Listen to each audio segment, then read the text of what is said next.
Hi, it's Kim from Be Your Own Graphic Designer. And this week's Canva Quick Tip, I'm going to show you how to use the photo editor in Canva. So I'm just going to pop across to my Canva screen and we'll take a look from there. I usually use a template or a post to put my photos in, but I wanted to show you how to use the photo editor without being in a design. You go up to the Create a Design, click on there, and here you'll see Edit Photo. And this will give you the option to edit your photo without putting it into a design, and then you can do all the changes that you want and then use it later. So I'll click there and I'm going to grab my photo. And I now have the option of either editing it on its own or using it in a design. And for this demonstration, I'm going to edit it on its own. Let's go through some of the options that we have here. First one I'm going to look at is crop the image. And here you can see, having clicked on that, I have these very useful handles. So I can change the amount of the photo or background that I have to change my photo slightly. And then when you're ready and you're happy with that cropping, then just click done. Very simple. The next thing I can do is to flip my photo. That works. I don't think flipping my photo vertically is going to work in this case because the butterfly flying upside down doesn't look quite right.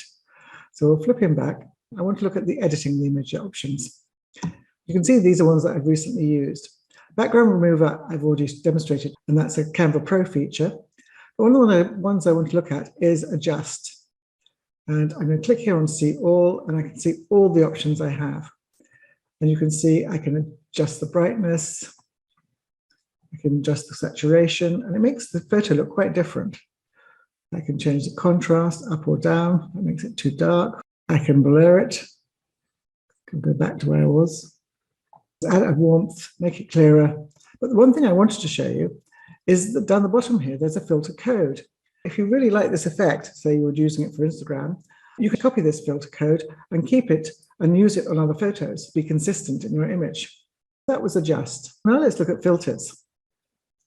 Again, I'm going to click on see all here, and there are lots you can choose from. And these change the image of your photo quite considerably. Just click through a few. Ones I use quite often are the blues, doesn't work so well there, or Nordic, but then there's peony as well. Or I can go to grayscale or street to make it look edgy. So the next thing I want to go is look at these duotone images because they're fun to do as well. Pastel duotone.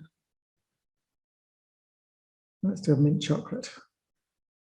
And again, to actually use these, you just need to click apply. If I want to get rid of any of these, all I can do is just click the undo, as always, and go back to my original image. So now I want to download it.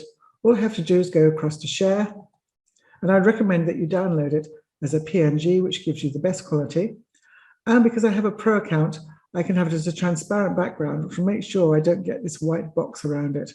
That's obviously one of the advantages of having a pro account. Get rid of that background. I hope that helps, and I'll be back next week with another Canva Quick Tip.